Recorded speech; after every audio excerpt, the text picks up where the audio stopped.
Welcome to my 3-part video series on the biblical day. Where I'm going to go over the 4 different types of biblical day and provide solid biblical proof that shows us where we really are in God's timeline. The 4 different types of biblical day shows us where we really are on God's timeline. It helps us to properly interpret God's 6-day work week and the day of rest, and how that connects to God, to the biblical timeline. And then, after that, I have another video series coming about the biblical work day, which also demonstrates God's timeline. Okay? Well, I am back again. And in this video, I'm going to talk about the biblical day and the connection to God's timeline. So, this will most likely be a 2-part video, and in part 1 I'm going to lay the foundation for what I'm going to go into in part 2, because I'm going to establish the 4 different types of days described in Scripture, so that we can better understand God's timeline the way it's listed in Scripture. Okay? Because the Hebrew calendar, where the missing 240 years of the Hebrew calendar shows us where we really are in God's timeline, but I'm going to go more into that in the next video. Okay? So, let's get into it. 3 of the 4 types listed are going to be described in the definition of the Hebrew word that was translated as day in Genesis chapter 1. Okay? And in fact, if you really want to get technical, with Genesis chapter 1 verse 5, where I found this word at. Okay, so let's get back into it. Okay, now the Hebrew word for day can have more than one definition, but I'm going to focus on the day, like the day part of it. Okay, so the first type of day is the daytime, like day as opposed to night. The second type of day is a 24-hour period. And the third type of day is evening and morning days.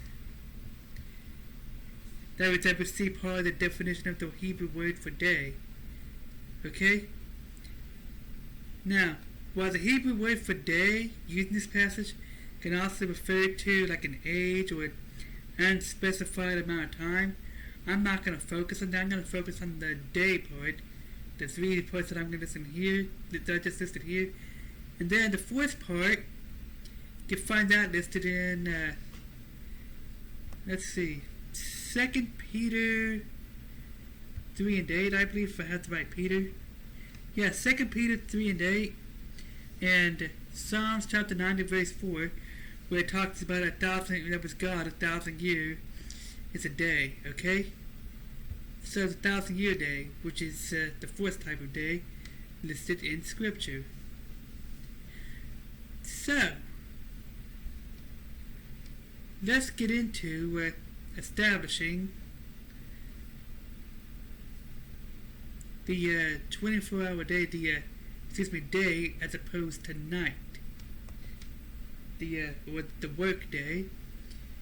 Let's see, so we go to I think I moved it.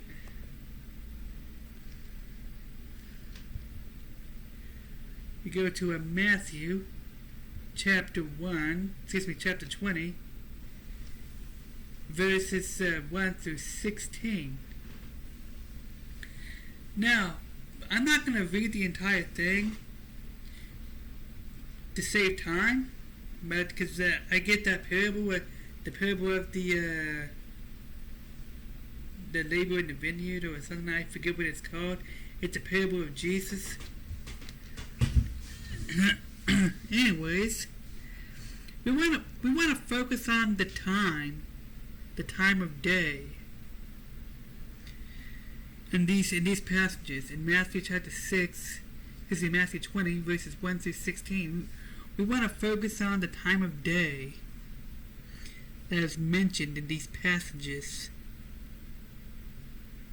So, let's see if I can find let's see if I can find with something that mentioned, somewhere that mentions scripture. And I titled verse 3. Yeah, the third hour of the day. Yeah, the third hour of the day, which is in the King James and New King James, but that says the third hour. Other translations might say 9 a.m. instead, because the third hour is 9 a.m. Okay, from a biblical perspective, biblically. So where it says the third hour, it's 9 a.m. And then later on, it says the sixth hour somewhere. Yeah, the sixth hour and the ninth hour. The sixth hour is noon, like 12 p.m. noon. And the ninth hour is 3 o'clock in the afternoon. Okay? And then, which we see in verse 5, where it talks about the sixth hour and the ninth hour, that's again, noon and 9, like noon, 12 p.m., and the ninth hour is 3 p.m., the 3 o'clock in the afternoon. Okay, verse 5. Then in verse 6, where it talks about the 11th hour, the 11th hour is 5 p.m. That's the main focus. Now I gave these verses right here, just for the other verse, just for some context, because this right here is a work day, and the work day apparently started at the third hour, 9 a.m., and went all the way to 5 p.m. So I guess 9 to 5. Then I want to back up to Matthew chapter 15. The context is Jesus' crucifixion, in verses 25 and then 33. Now again, it was the third hour, and they crucified him, Jesus. So they put Jesus on the cross in the third hour, 9 a.m. Now when the sixth hour had come, that's noon. Again, that's noon. There was darkness over the whole land until the ninth hour, which is 3 p.m. So, there you go. The biblical establishment for day as opposed to night in the work day. So which means that the word day can also refer to a part of a day, a partial day. Okay, so part of it. And by the way, in order to get this video justice, I will have to read every single scripture. Okay? So, there you go. Now let's see if I can move on to a 24-hour period and get into that some. Yeah.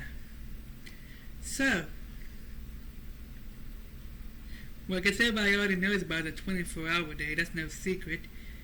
Now, what is interesting is that according to these scriptures that I just read, is that it indicates that a biblical 24-hour day begins at 6 p.m. Especially in Mark chapter 15, verses 25 and then 33. And then in Matthew 20, verses 1 through 16, especially where it mentions the time of day right there. The third hour, the sixth hour, the ninth hour, the 11th hour. With system like that. So that right there all indicates that the biblical 24-hour day begins at 6 p.m. And the biblical daytime, like work day, the biblical morning, the biblical daytime, day as opposed to night, begins at 6 a.m. Because just think about something. Okay, so 5 o'clock in the afternoon, 5 p.m. is the 11th hour. What began 11 hours prior? What time was it 11 hours prior to that? It was 6 a.m. or what we would call 6 a.m. They would call it the first hour. Okay? So again, I'm trying to lay some foundation and establish something for the sake of, so I can establish something, because I'm going to have to, because I'm going to see how it's connected to God's timeline, okay? That's what I'm trying to do. So, yeah, I guess we'll move on to the third type of day, which is evening and morning.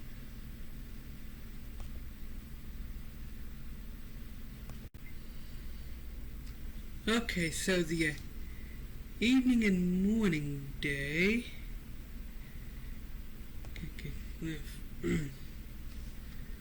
Let's see. So the third type of day is evening and morning day, and you see that in one of the definitions of the Hebrew word for day.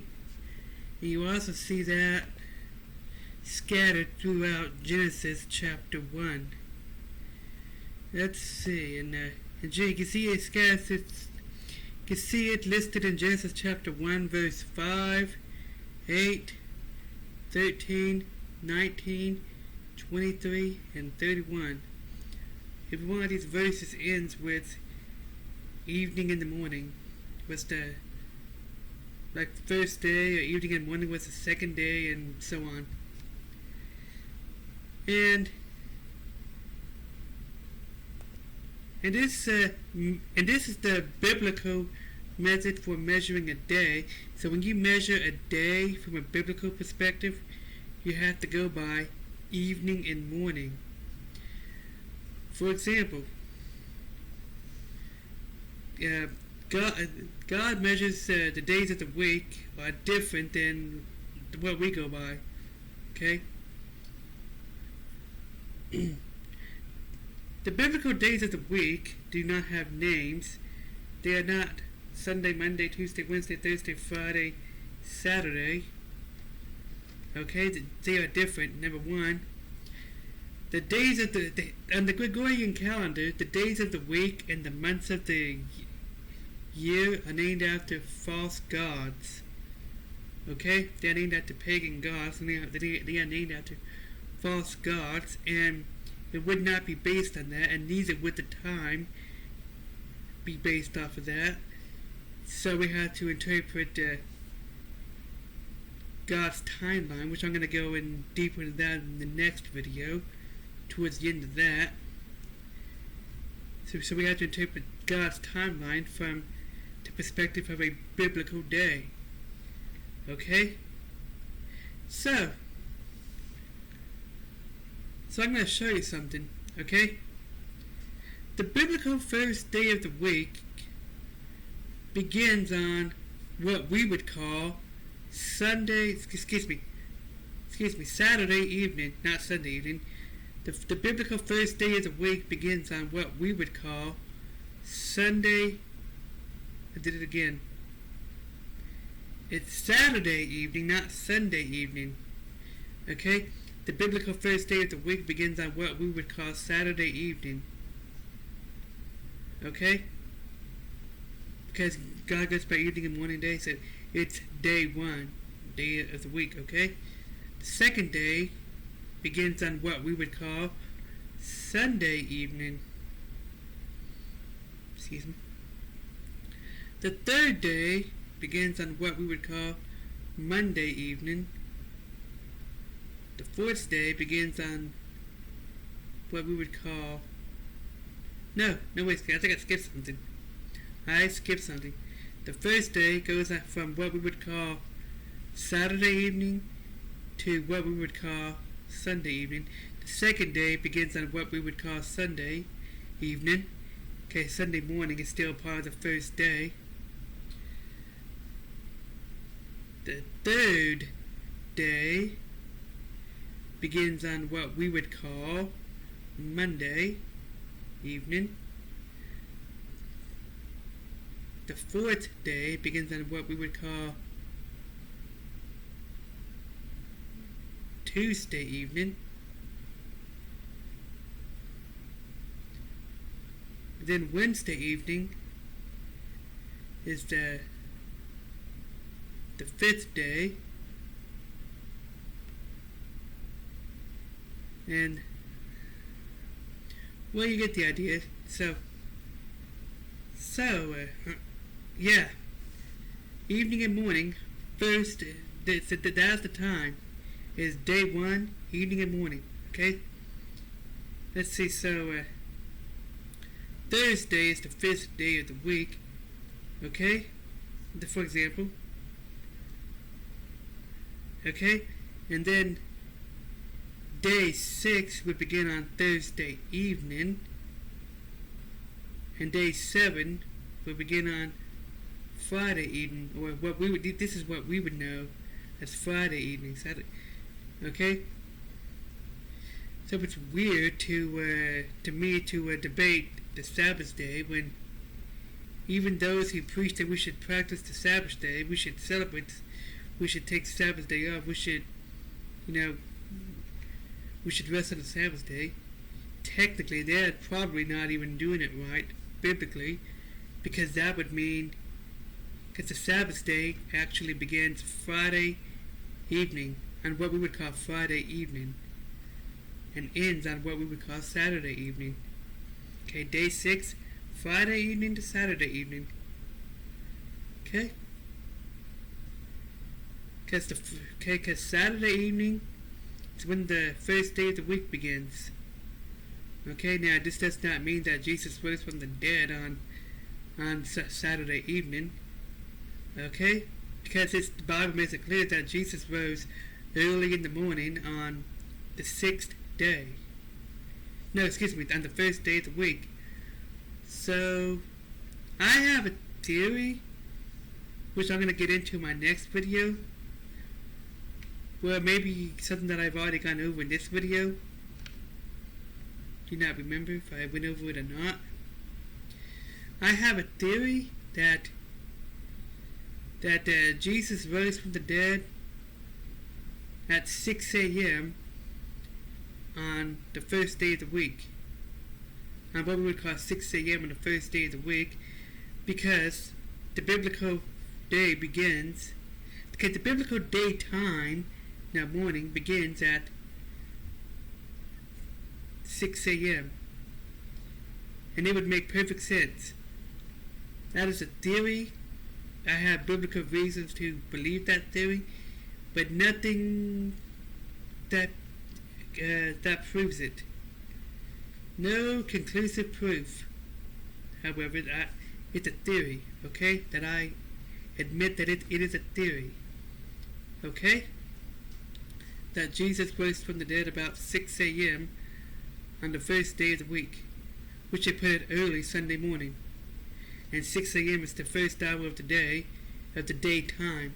6 p.m. is the first hour of the 24-hour day. Okay?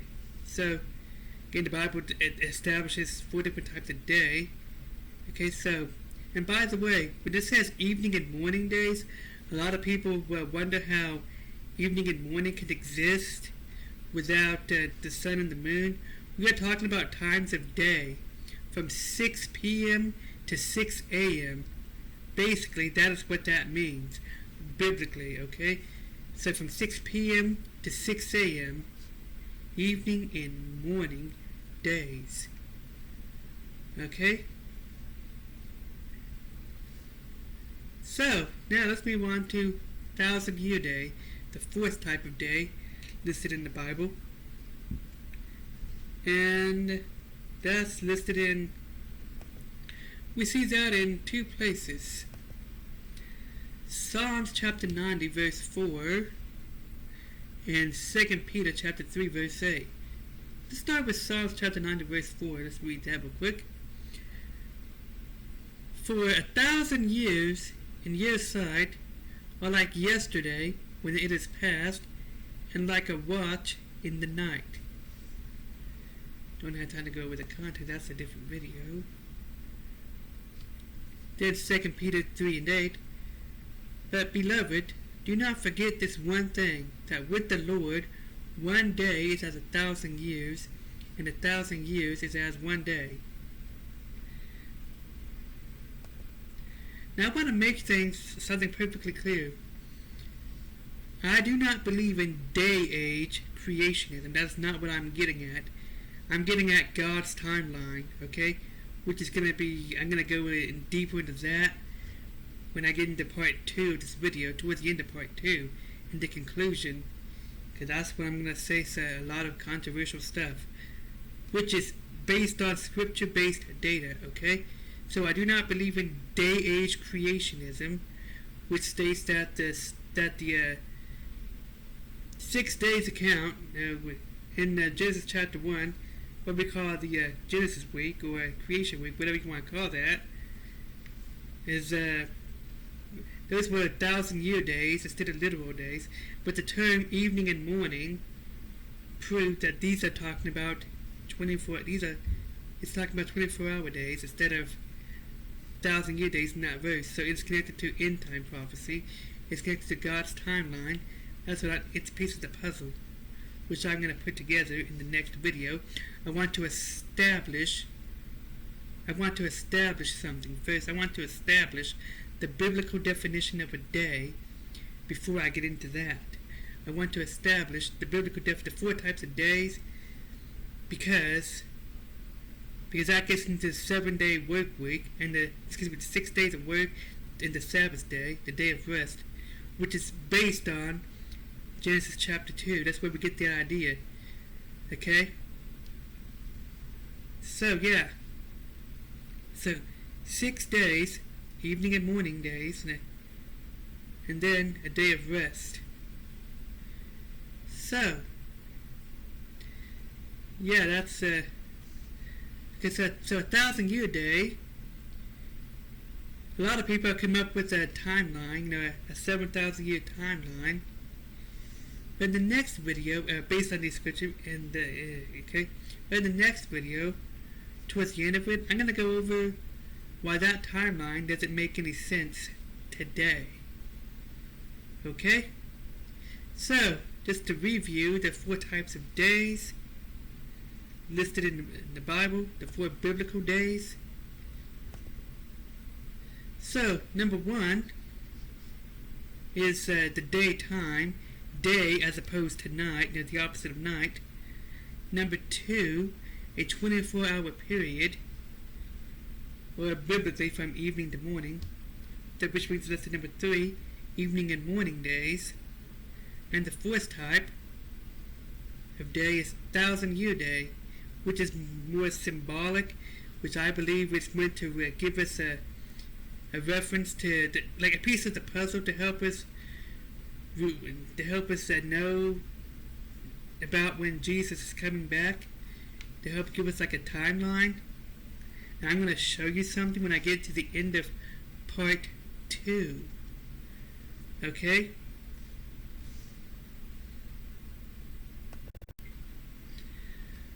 Okay, this is part 2 of Biblical Day.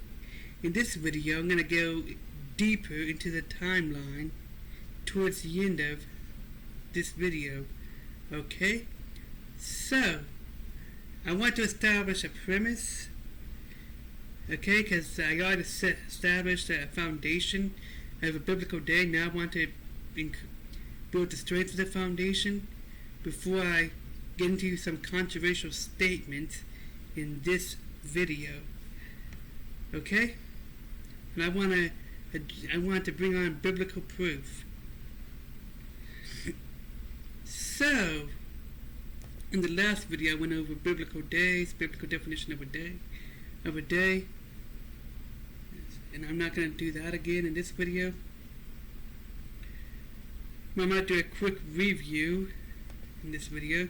So there are 4 types of biblical days in the Bible. The first type is the daytime, day as opposed to night. The second type, a 24-hour period. The third type, evening and morning, which we see throughout Genesis chapter 1.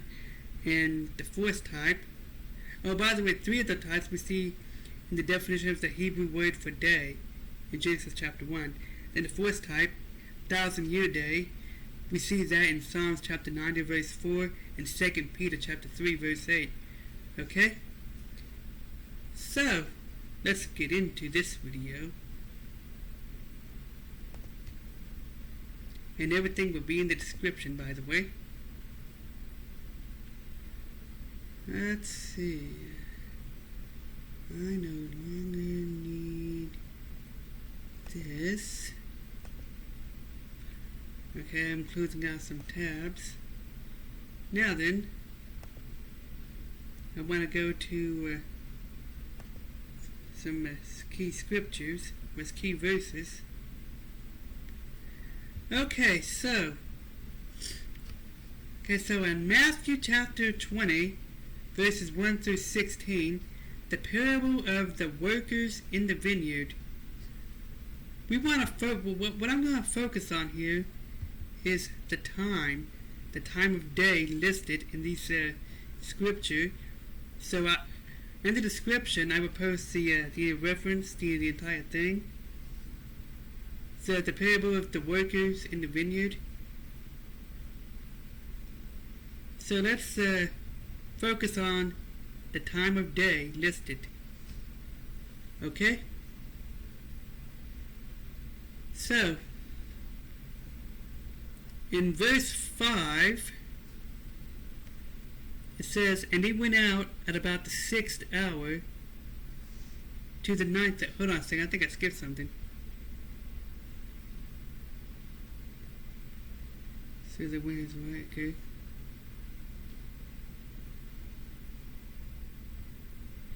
Yeah, I think I skipped something. Yeah, there he is. Verse 3.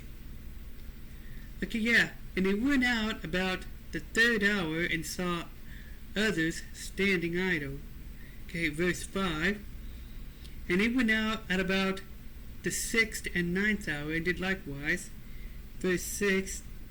"And about the 11th hour he went out and found others standing idle." That's what we want to focus on, the time of day listed here. Okay, we want to focus on that. So, the time of day listed here, the 3rd hour, in verse 3, that is 9 a.m. Okay, you can do a translation comparison and see very clearly that that is 9 a.m. The 6th hour is noon, 12 o'clock noon. The 9th hour is 3 o'clock in the afternoon, 3 p.m. I do not have time to get into the witching hour right now with that superstition. I get into that in a later video. Then the 11th hour is 5 p.m. Okay, so now let's go to Mark chapter 15, verses 25 and 33, where we want to establish the same thing.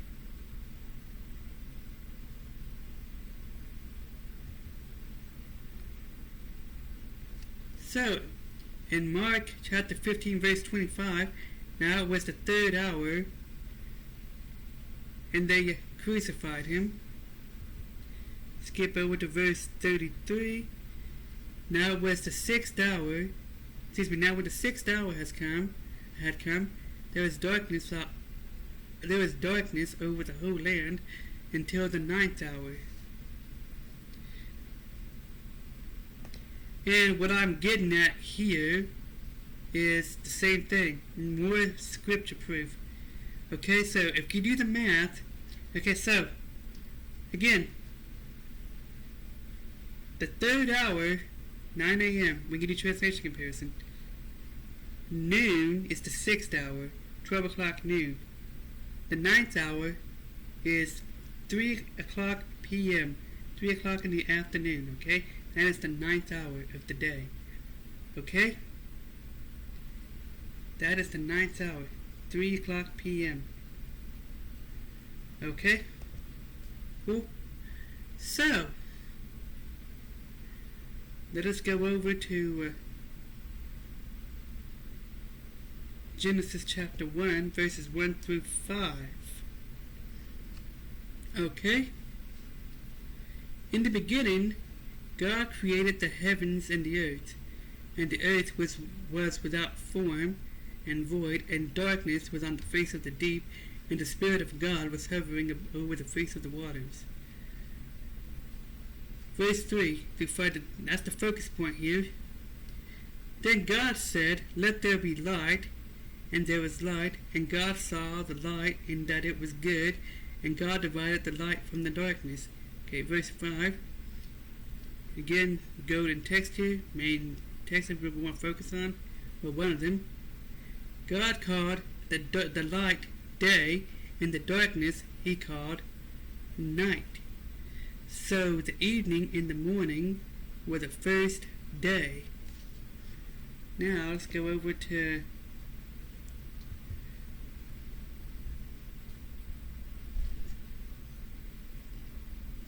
the book of John, 1 through 5.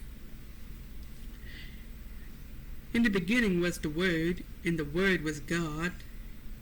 In the beginning was the Word, and the Word was with God, and the Word was God. He was in the beginning with God. All things were made through him, and without him nothing was made that was made. In him was life, and the life was the light of men, and the light shines in the darkness, and the darkness comprehended it did not comprehend it. John 8:12. Then Jesus spoke to them again, saying, "I am the light of the world, and he who follows me shall not walk in darkness, but have the light of life." So, what am I getting at here? Well, so when we connect all those together, I almost forgot another verse. Isaiah chapter 28, verse 10. For precept must be upon precept, precept upon precept, line upon line upon line, here a little, there a little. This means that there is pieces of scripture, pieces of a puzzle scattered throughout the Bible. We see this in the end time prophecy, like Daniel, the book of Daniel, the end time prophecy like Matthew 24, for example, and the other Gospels, and in Revelations, and Ezekiel, I believe. So we see this put together. Then the four Gospels, and then we see that pieces together. So nobody has a problem against that. At least I don't think anybody does. So back to what I was saying about Jesus. So if you do the math,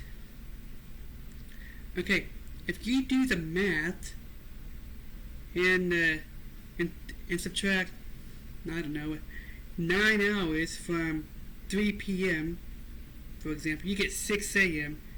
Okay?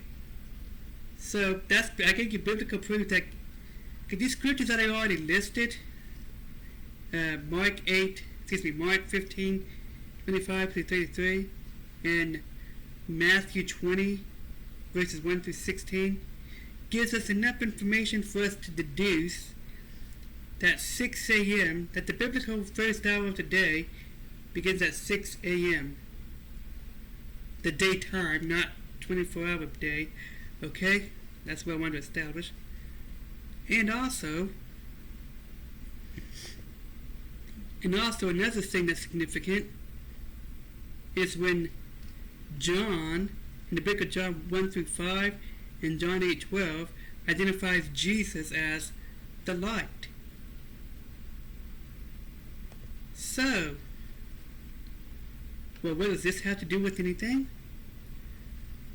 I will get into it in the next segment of this video. Okay?